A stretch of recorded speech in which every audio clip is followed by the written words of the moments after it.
കിരൺ, ഇപ്പോൾ അരുൺ സൂചിപ്പിച്ച പോലെ പാർട്ടി കോൺഗ്രസ് ആണ്, അതുകൊണ്ട് തന്നെ സമയം അതിക്രമിച്ചു എന്ന് പറയാനും കഴിയില്ല.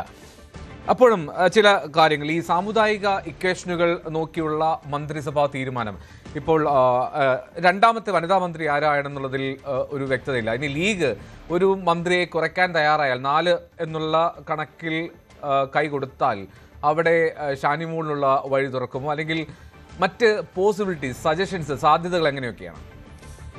എൽദോ, അവിടെ നിന്ന് തന്നെ തുടങ്ങാം. നമുക്ക് ഒന്ന് വനിതകൾ, 2 വനിതകൾ ഉണ്ടാവണം, 2 പട്ടികജാതി പട്ടികവിഭാഗത്തിൽ നിന്ന് 2 പേരുണ്ടാവണം. ഇതാണ് ഹൈക്കമാൻഡിൻ്റെ പൊതു മാനദണ്ഡമായി അവർ നിർദ്ദേശിച്ചിരിക്കുന്നത്. പരമാവധി യുവാക്കളെ, ചെറുപ്പക്കാരെ ഉൾപ്പെടുത്തണം, ഭാവിയിലേക്ക് കോൺഗ്രസിന് പ്രയോജനപ്പെടുത്താൻ കഴിയുന്ന നേതാക്കളെ ഉൾപ്പെടുത്തണം.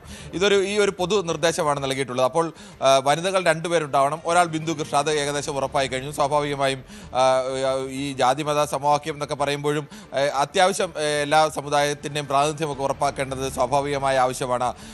ഈഴവ വിഭാഗത്തിൽ നിന്ന് 2 പേർ, അങ്ങനെ എം ലിജുവും ബിന്ദു കൃഷ്ണയും, ഇവർ 2 പേരെയും അങ്ങനെ ഒരു സമുദായ കണക്കിൽ നോക്കിയാലും, അല്ല അവർ 2 പേരും മെറിറ്റിൻ്റെ അടിസ്ഥാനത്തിൽ നോക്കിയാലും വരേണ്ടവർ തന്നെയാണ്. അത് മറ്റൊരു കാര്യം.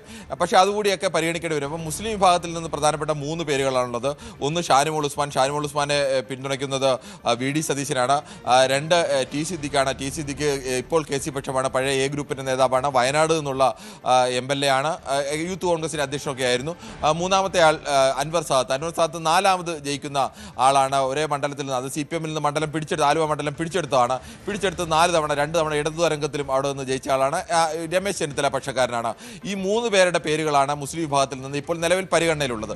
ഈ 3 പേരിൽ ആര് വരും എന്നതിൽ ഒരു ഉറപ്പും പറയാൻ കഴിയില്ല. കാരണം ഇതിനകത്ത് ഏറ്റവും സ്വാഭാവികമായി വരേണ്ട ഏറ്റവും പ്രധാനപ്പെട്ട ഒരു പേര് ടി സിദ്ദിഖായിരുന്നു. ടി സിദ്ദിഖിൻ്റെ പേര് വരുന്നതിന് ഇപ്പോൾ തടസ്സമായി നിൽക്കുന്നത് രമേശ് ചെന്നിത്തല IC ബാലകൃഷ്ണൻ്റെ പേര് വെച്ചു. IC ബാലകൃഷ്ണൻ വയനാട് നിന്നുള്ള MLA ആണ്. 4ാം തവണ MLA ആവുന്ന ആദിവാസി വിഭാഗത്തിൽപ്പെട്ട, പട്ടിക വർഗ വിഭാഗത്തിൽപ്പെട്ട ഒരാളാണ് IC ബാലകൃഷ്ണൻ. അങ്ങനെ ഒരാളുടെ പേര് വെക്കുമ്പോൾ അത് ഹൈക്കമാൻഡ് വെട്ടില്ല എന്ന് മാത്രമല്ല, രാഹുൽ ഗാന്ധി ആയാലും മല്ലികാർജ്ജുൻ ഖാർഗെ ആയാലും അതിന് ഒരു മറ്റ് പരിഗണനകളും നോക്കേണ്ടതില്ല. ഈ പേര് നിർബന്ധമായും ഉണ്ടായിരിക്കണമെന്ന് വാശി പിടിക്കുന്നവരുണ്ട്. കാരണം കേരള ചരിത്രത്തിൽ തന്നെ ആദ്യമായിട്ട് ST വിഭാഗത്തിൽ നിന്ന് ഒരു മന്ത്രിസ്ഥാനം നൽകിയത് രാഹുൽ ഗാന്ധിയുടെ നിർബന്ധത്തിന് വഴങ്ങിയാണ്. PK ജയലക്ഷ്മി ആദ്യമായി കേരളത്തിൽ മന്ത്രിയാവുന്നത്. അല്ലാതെ കേരളത്തിൻ്റെ ചരിത്രത്തിൽ അതിനു മുമ്പ് ഒരു ST വിഭാഗത്തിൽ ഒരാൾ പോലും മന്ത്രിയായിട്ടില്ല. സ്വാഭാവികമായും അങ്ങനെ വന്നു കഴിഞ്ഞാൽ വയനാട് ജില്ലയിൽ നിന്നുള്ള അതൊക്കെ ഇപ്പം അതിനകത്ത് കിടക്കുന്ന എന്താണെന്ന് എനിക്കിപ്പോൾ പറയാൻ പറ്റില്ല. ഏതായാലും നമ്മൾ അക്സെപ്റ്റ് ചെയ്യും.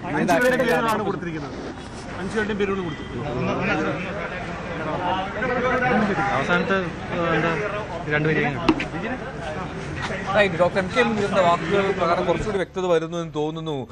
കിരൺ 5 പേരുടെ പേരാണ് കൊടുത്തത്. ഏതാണേലും അക്സെപ്റ്റ് ചെയ്യും എന്നുള്ളൊരു പ്രയോഗം അദ്ദേഹം നടത്തുന്നു. എന്തായാലും നമ്മൾ ആ വാർത്തയിലേക്ക് നേരത്തെ പറഞ്ഞിരുന്നു, ലീഗ് ചിലപ്പോൾ വഴങ്ങാനുള്ള സാധ്യതയില്ല. പക്ഷേ അതിൻ്റെ അന്തിമ തീരുമാനം എന്തായാലും ആയിട്ടില്ല. എന്നാലും നമുക്ക് ഇതിലേക്ക് തന്നെ മടങ്ങി വന്നു കഴിഞ്ഞാൽ ടി സിദ്ദിഖിന് സാധ്യത അവിടെ നഷ്ടമാവും. പിന്നീട് 2 പേരുകൾ, ഒന്ന് ഷാനിമോൾ ഉസ്മാനും 2 അൻവർ സാദത്തുമാണ്. ആലപ്പുഴ ജില്ലയിൽ നിന്ന് രമേശ് ചെന്നിത്തല മന്ത്രിസഭയിലേക്ക് എത്തുമെന്നും എം ലിജു മന്ത്രിസഭയിലേക്ക് എത്തുമെന്നും ഉറപ്പായി കഴിഞ്ഞു. അപ്പോൾ സ്വാഭാവികമായും 3ാമതൊരാൾ കൂടി ആലപ്പുഴ ജില്ലയിലേക്ക് എന്നത് പ്രയാസമാവും. പ്രത്യേകിച്ച് ആ വിഷയത്തിൽ KC വേണുഗോപാലായാലും രമേശ് ചെന്നിത്തലായാലും ഒരുമിച്ച് നിൽക്കാനും സാധ്യതയുണ്ട്.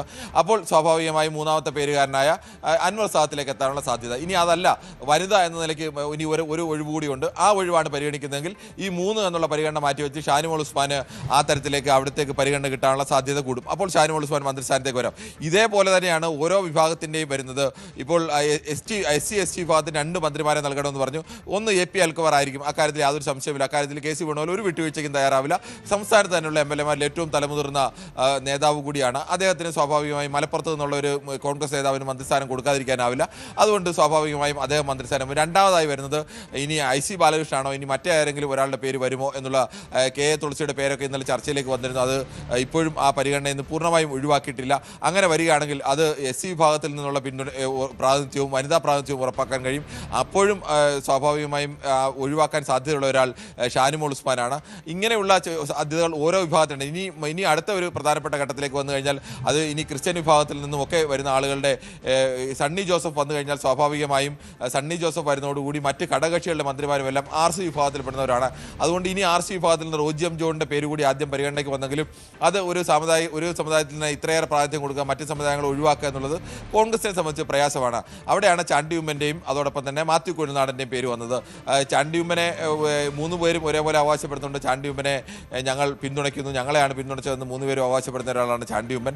അടുത്ത് മാത്യു കുഴൽനാടനാണ്. മാത്യു കുഴൽനാടിനെ സംബന്ധിച്ച് KC പക്ഷം തന്നെയാണ് മാത്യു കുഴൽനാടൻ. നാടൻ. പക്ഷേ കഴിഞ്ഞ മന്ത്രിസഭയുടെ കാലത്ത് LDF സർക്കാരിനെയും നേരിട്ട് മുഖ്യമന്ത്രി പിണറായി വിജയനെയും ഏറ്റവും ഡയറക്റ്റായി അറ്റാക്ക് ചെയ്യുകയും UDFിൻ്റെ കോൺഗ്രസിൻ്റെ ഒരു കുന്തമുനയായി VD സതീശൻ നിന്നെങ്കിൽ അതിൻ്റെ തൊട്ട് ലെഫ്റ്റനൻ്റായി നിന്ന ഒരാളാണ് മാത്യു കുഴൽനാടൻ. കോടതിയിലടക്കം നേരിട്ടാണ് അങ്ങനെ ഒരാൾ വരണമെന്നും കേന്ദ്ര ഹൈക്കമാൻഡിനും ഒക്കെ താല്പര്യമുള്ള ഒരാളാണ്. വരണമെന്നുള്ള താല്പര്യം കാണും. സ്വാഭാവികമായും ആ പേര് ഒഴിവാക്കുന്നതിനെ സംബന്ധിച്ച് ഉള്ള ചർച്ചകൾ അല്ലെങ്കിൽ ഒഴിവാക്കണം താല്പര്യം ചിലപ്പോൾ VD സതീശനുണ്ടാവാം, അല്ലെങ്കിൽ VD സതീശൻ അതിന് പകരം വെക്കുന്ന പേര് ആരുടേതാണെന്നുള്ള ചോദ്യമൊക്കെ ഉണ്ട്. അതോടൊപ്പം തന്നെ അനൂപ് ജേക്കബിനാണോ മാണി സി കാപ്പനാണോ ആദ്യം മന്ത്രിസ്ഥാനം നൽകുന്നത്, അതിൻ്റെ കൂടി അടിസ്ഥാനത്തിലായിരിക്കും സാധാരണ ഈ യാക്കോബായ വിഭാഗത്തിൽ നിന്ന് 2 പേരെ മന്ത്രിയാക്കുക, അപ്പോൾ ഓർത്തഡോക്സ് വിഭാഗത്തിൽ പെടുന്ന ചാണ്ടിയുമനെ മാറ്റി നിർത്തുക. ഇതൊക്കെ കുറേയേറെ പ്രയാസങ്ങൾ കോൺഗ്രസിന് മുന്നിലുണ്ട്. അപ്പോൾ ഇത്തരം നമുക്ക് കേൾക്കുമ്പോൾ ഈ 3-4 സീറ്റുകളിലുള്ള പ്രയാസങ്ങൾ മാത്രമേ ഉള്ളൂ. പക്ഷേ അത് പരിഹരിക്കുക എന്നുള്ളത് അത്ര എളുപ്പമല്ല. ഇത് പരിഹരിച്ചിട്ട് വേണം ഈ ലിസ്റ്റ് ഹൈക്കമാൻഡിന് പോകണം. ഹൈക്കമാൻഡിന് പോയ ശേഷം ഹൈക്കമാൻഡ് ഇത് പരിശോധിച്ച് ചിലപ്പോൾ അവർ ഇതിൽ ചില തിരുത്തലുകളൊക്കെ നിർദ്ദേശിക്കാൻ സാധ്യതയുണ്ട്. ആ തിരുത്തലുകൾ വരുത്തി ആ തിരുത്തലുകൾ പിന്നെ ചർച്ച നടത്തി ആ അംഗീകരിച്ച ലിസ്റ്റ് മടങ്ങി വരണം. ആ ലിസ്റ്റാണ് ഗവർണർക്ക് നൽകേണ്ടത്. അത് ഇന്ന് തന്നെ നൽകണം എന്നൊന്നുമില്ല. ചിലപ്പോൾ നാളെ രാവിലെ 10 മണിക്ക് സത്യപ്രതിജ്ഞയാണെങ്കിൽ ഇന്ന് തന്നെ നൽകുമെന്നൊക്കെയാണ് നേതാക്കൾ പറയുന്നത്. 2 മണിക്ക് നൽകുമെന്നാണ് നേതാക്കൾ പറഞ്ഞിരുന്നത്. 2 മണിക്ക് എന്തായാലും നൽകില്ലെന്ന് നമുക്ക് ഇപ്പോൾ ഉറപ്പിച്ച് പറയാൻ കഴിയും.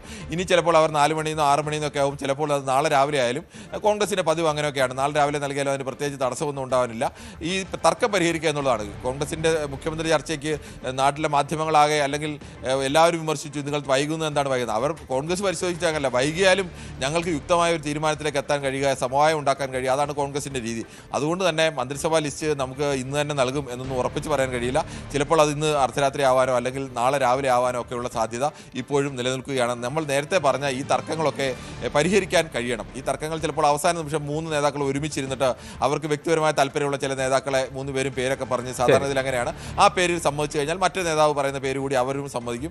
അങ്ങനെ ചിലപ്പോൾ ചില വിട്ടുവീഴ്ചയോ തയ്യാറാവും. ഇങ്ങനെ ഏതെങ്കിലും ഒരു പോയിന്റിൽ എത്തിയ ശേഷം മാത്രമേ കഴിയൂ. അതെന്തായാലും ഇപ്പോൾ ആയിട്ടില്ല. റൈറ്റ്. കിരൺ ബാബുവാണ് വിവരങ്ങളുമായി ചേർന്നത്. നാട്ടിലും തീരുമാനങ്ങൾ ഇനിയും കാക്കേണ്ടിയിരിക്കുന്നു. ഇനിയും പുറത്തേക്ക് വ്യക്തമായിട്ട് കാര്യങ്ങൾ എത്തിയിട്ടില്ല എന്നുള്ളതാണ്. കൂടുതൽ വാർത്തകൾക്ക് News 18 Keralam YouTube channel subscribe ചെയ്യുക.